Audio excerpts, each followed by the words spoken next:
I thought racism was behind us, but evidently it's not. You was a coward.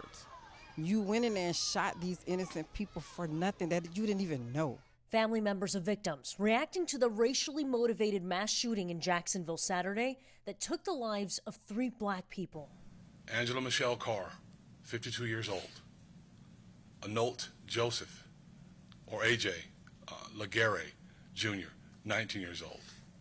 And Gerald Deshaun Gallion, 29 years old. Sunday, authorities revealed new details about the events leading up to the shooting.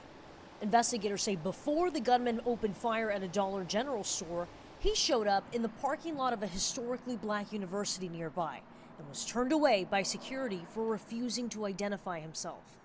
So our campus security officer did confront the perpetrator, and the perpetrator immediately got in his vehicle and started to drive away. Minutes later, the gunman arrived at the Dollar General. Deputies released this edited surveillance video showing the shooter opening fire on the first victim in her car in the parking lot. The edited clip then shows the gunman entering the store, where he shot the second and third victims. Shortly after, investigators say the gunman texted his dad. The suspect texts his father and says, "Use a screwdriver to get into my room." The father enters the room and finds a last will and testament of the suspect along with a suicide note on his laptop. 11 minutes after the shooting started, officers entered the store and heard a gunshot, presumably when the gunman shot and killed himself, according to deputies. Investigators are now combing through his writings. The manifesto is quite frankly, the diary of a madman. He was just completely irrational, but with his irrational thoughts, he knew what he was doing. Authorities say the shooter, who lived with his parents in Orange Park, had no criminal arrest history. He legally purchased and owned the 2 guns used in the mass shooting.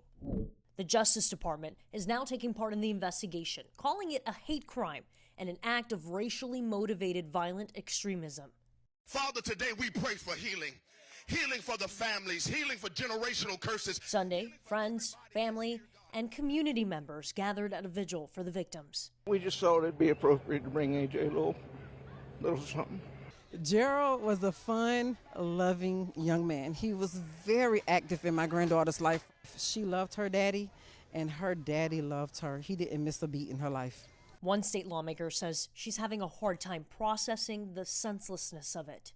That was someone planning and executed 3 people. So from years ago to listening to people say, you know, as a black people, we've come a long way.